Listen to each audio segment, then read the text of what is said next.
వృద్ధాప్యంలోకి వచ్చిన తర్వాతనన్నా ఒక నిజాన్ని బయటపెట్టాను. నేను చాలా రోజుల క్రితం చెప్పా. శ్రీలంకకి సంబంధించి శాంతి దళం పేరుతో అంటే రాజీవ్ గాంధీని అప్పజన సోనియా గాంధీ అన్నప్పుడు, ప్రియాంక మాట్లాడినప్పుడు నేను చెప్పా.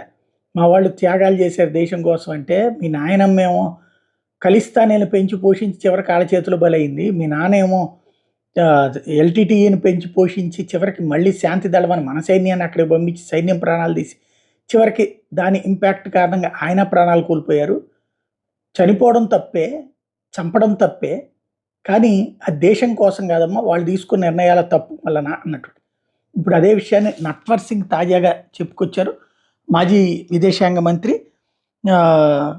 ఏదైతే ఇందిరాగాంధీ, రాజీవ్ గాంధీ హయాంకి సంబంధించినటువంటి వ్యవహారాల గురించి మాట్లాడుతూ, రాజీవ్ గాంధీ 15,000 మంది సైనికుల్ని శ్రీలంక పంపించి వాళ్ళని బలి చేశాడు. వేల మంది భారతదేశ సైనికులు బలిపెట్టడం అంటే మాటలు కాదు. కాశ్మీర్లో కన్నా శ్రీలంకలోనే ఎక్కువ మంది భారత సైనికులు మరణించారు. దీనికి అంతటి కారణం రాజీవ్ గాంధీని అంటూ నట్వర్ సింగ్ చెప్పడం అన్నటువంటి సంచలనమైంది.